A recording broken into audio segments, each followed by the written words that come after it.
Dambisa Moyo has turned her book, Dead Aid, into an opportunity to serve as the face and perspective of Africa within aid and economic debates.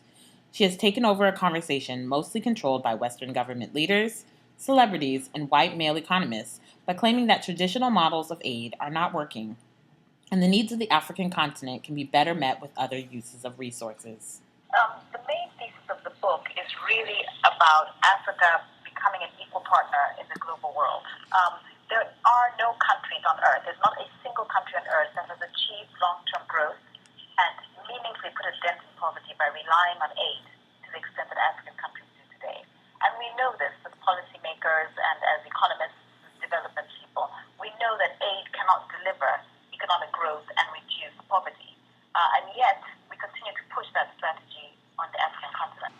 Born and raised in Zambia, she wants to change the discussion on Africa from on this continent, where it's currently estimated that over 9,000 people are dying every day from disease, poverty, or illness, to one that is more similar to China or India. I think that Africa we know it has fewer, on an absolute number basis, it has fewer poor people than China or India. And yet, we don't feel sorry for China. We don't feel sorry for India. We feel sorry for Africa. And I think we've got the problem has been the PR around Africa. It's incredibly negative.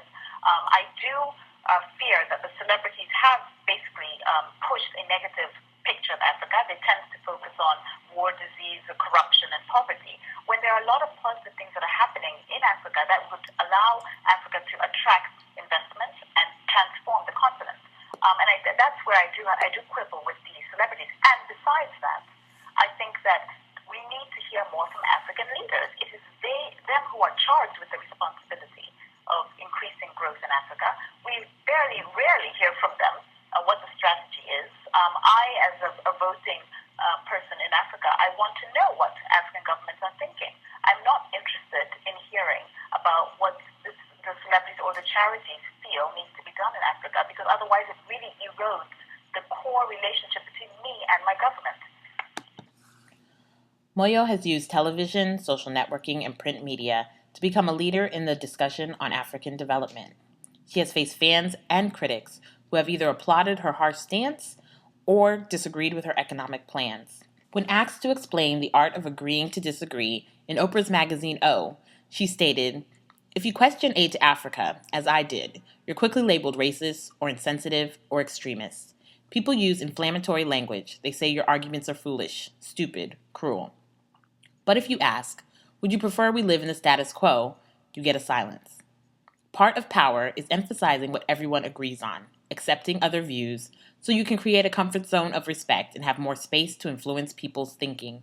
In my work, the conversation is too often, you're against aid and I'm for aid, when it should be, we all want to see Africa break its dependence on aid.